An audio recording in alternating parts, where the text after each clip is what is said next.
Everyone knows the ship and the tragic story that is connected to it. The story of the Titanic is burned into our collective mind. It is also still present in the form of books, myths, and movies.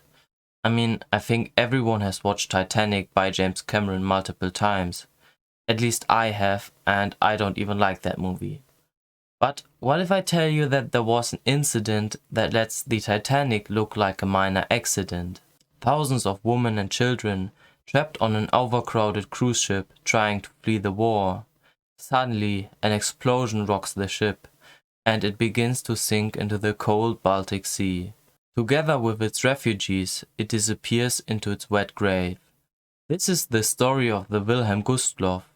However, it is mostly forgotten. Before we start, I want to ask you for your help. If you want to support my work, it would be nice if you could share this video and subscribe to my channel. Thank you. The story of the Wilhelm Gustloff begins in 1937.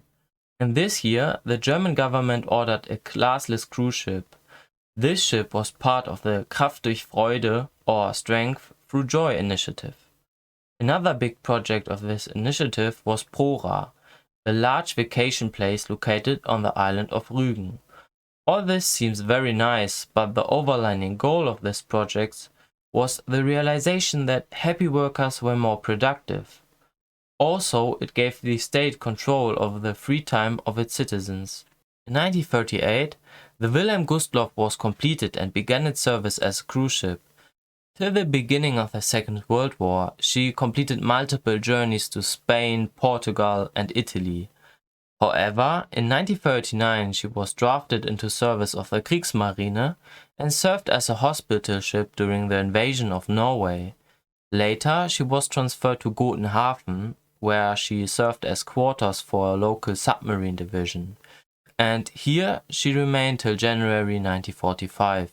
In January 1945, the situation, as you probably know, looked quite bad for the Germans. During the Vistula-Oder offensive, Soviet troops had broken through the Eastern Front. Many German soldiers and civilians were stuck in Eastern Prussia.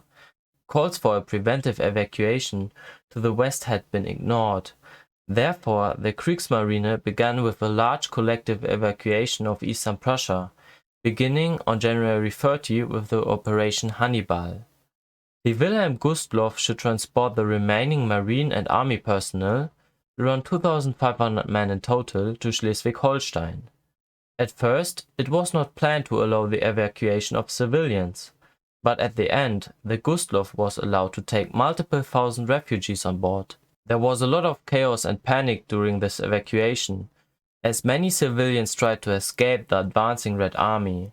Therefore, we don't know how many people were on board. According to officials, it were more than 10,000. The refugees mostly consisted of children and women, as the men were either dead or fighting in the war. Although it was a pretty cold day, the temperatures sank to around -20 degrees, many were forced to stay on the deck. I assume that most of you have been on board of a ship. Just imagine how cold it must have been.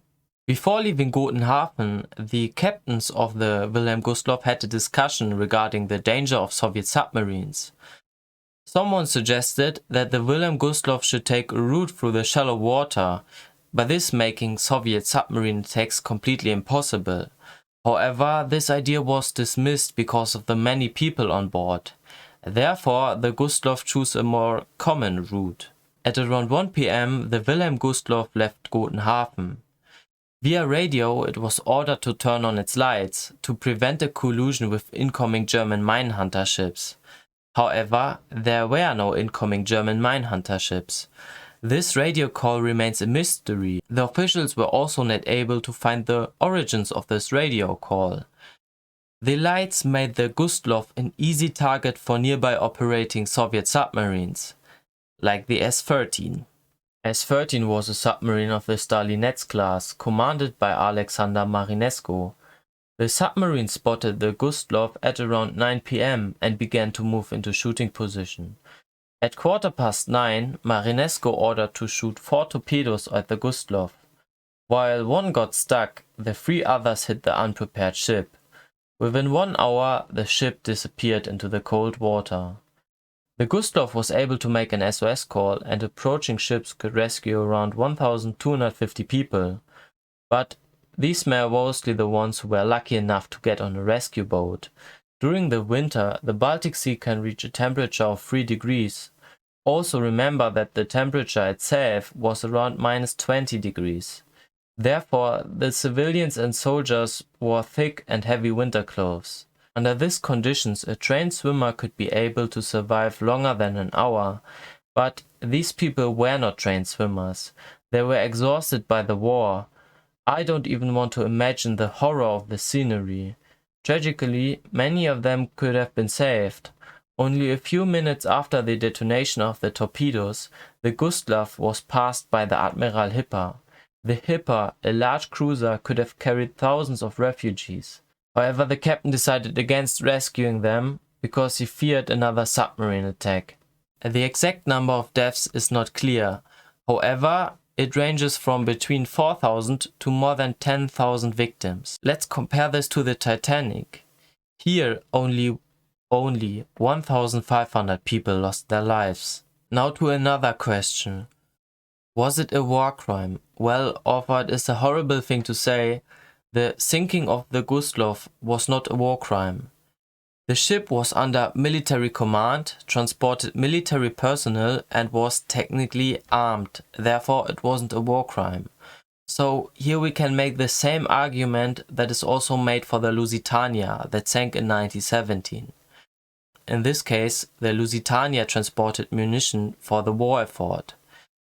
However, we should not forget that these incidents remain tragedies, war crime or not. S-13 and its commander Marinescu sank another ship in the following days.